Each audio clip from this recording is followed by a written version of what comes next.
दुनिया में लगभग सभी इलेक्ट्रॉनिक गैजेट्स को चलाने के लिए चिप्स या सेमीकंडक्टर की जरूरत पड़ती है। लेकिन आपने कभी सोचा है कि वो चिप्स या सेमीकंडक्टर्स को तैयार करने में किन-किन रॉ मटेरियल्स की जरूरत पड़ती है? और क्या झारखंड इस इंडस्ट्री में अपना जगह बना सकता है? हालांकि भारत में गुजरात जैसे राज्य सेमीकंडक्टर्स की इंडस्ट्री में पैर रख चुके हैं। तो चलिए हाइपोथेटिकली देखते हैं, यदि झारखंड इस इंडस्ट्री में अपनी जगह बना लेता है तो उसे किन किन रॉ मटेरियल्स की जरूरत पड़ेगी और क्या झारखंड में ये सारे रॉ मटेरियल्स उपलब्ध हैं? सबसे पहला और सबसे जरूरी रॉ मटेरियल में आता है सिलिका।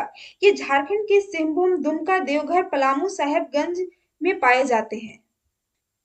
दूसरा सबसे इंपॉर्टेंट मटेरियल है गैलियम। बॉक्साइट अयस्कों को एक्सट्रैक्ट करके गैलियम जैसे मेजर एलिमेंट्स प्राप्त किए जा सकते हैं, जो पलामू, रांची, गुमला, लोहरदगा में पाए जाते हैं। Third important raw material germanium है, जिसे कॉपर या जिंक के अयस्क से एक्सट्रैक्ट करके पाए जा सकते हैं। यह सिंहभूम और गिरिडीह में पाए जाते हैं। और टंगस्टन जैसे रेयर अर्थ एलिमेंट्स हाल में ही झारखंड में पाए गए हैं। और हाँ, एक और चीज जो सेमीकंडक्टर के लिए बहुत जरूरी है वो है बहुत सारा पानी। ये रिसोर्स भी झारखंड के पास है। And most important thing, Jharkhand के पास स्किल्ड वर्कर्स होने चाहिए।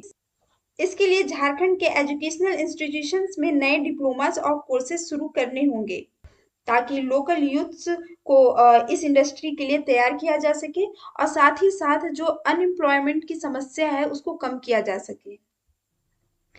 अब हाइपोथेटिकली अगर यह रास्ता आसान होता है तो झारखंड के पास सेमीकंडक्टर्स जैसी हाई टेक इंडस्ट्री झारखंड में शुरू हो जाएगी। इसका ना सिर्फ मतलब है फैक्ट्री, बल्कि इसका मतलब होगा हजारों नई नौकरियां, हमारे युवाओं के लिए स्किल्स, हमारे बच्चों के लिए नई पढ़ाई के मौके और राज्य के लिए आर्थिक मजबूती। और हमारा झारखंड ऐसा होगा जहां रोजगार के लिए बाहर न जाना पड़े, बल्कि बाहर के लोग यहाँ काम करने आए।